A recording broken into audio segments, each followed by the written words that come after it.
En 2020, la fille du maire de Varennes, Marie-Charlotte Danfous, a acheté cette résidence pour 365 000 $.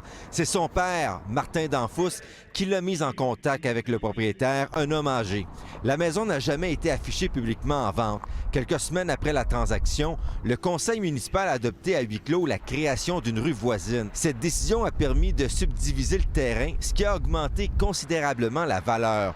Le nom du maire figure aussi dans une demande de permis déposée à la ville au nom de sa fille pour diviser le lot en deux. La demande a été acceptée. Au cours des années suivantes, les deux terrains ont été revendus, entraînant un profit d'environ 500 000 $. Ici Martin Danfous. Je suis présentement occupé. Le maire n'a pas souhaité accorder d'entrevue à TVA Nouvelles. Sur sa page Facebook, Martin Danfous a toutefois affirmé assumer ses fonctions avec honnêteté et justice dans le respect de la loi.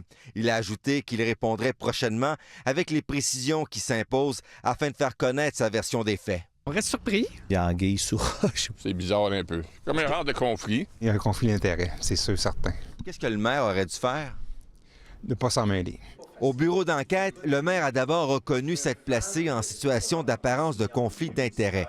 Quelques jours plus tard, il a toutefois affirmé ne plus considérer avoir commis de manquement éthique. Toute l'information que les élus détiennent doit être confidentielle jusqu'à ce qu'elle soit rendue publique en séance du conseil. Pour Rémy Trudel, le maire aurait dû se retirer complètement du dossier dès le départ. Et indiquer au conseil municipal qu'il va se retirer de toute discussion ou échange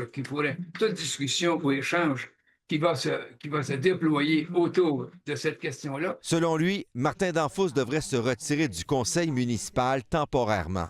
Le temps de tout éclaircir et de mettre tous les éléments sur la table. Le maire a également confirmé au bureau d'enquête ne pas avoir informé le vendeur que la valeur de sa propriété allait augmenter avec la création d'une nouvelle rue. Marie-Charlotte Danfous n'a pas répondu à notre demande d'entrevue.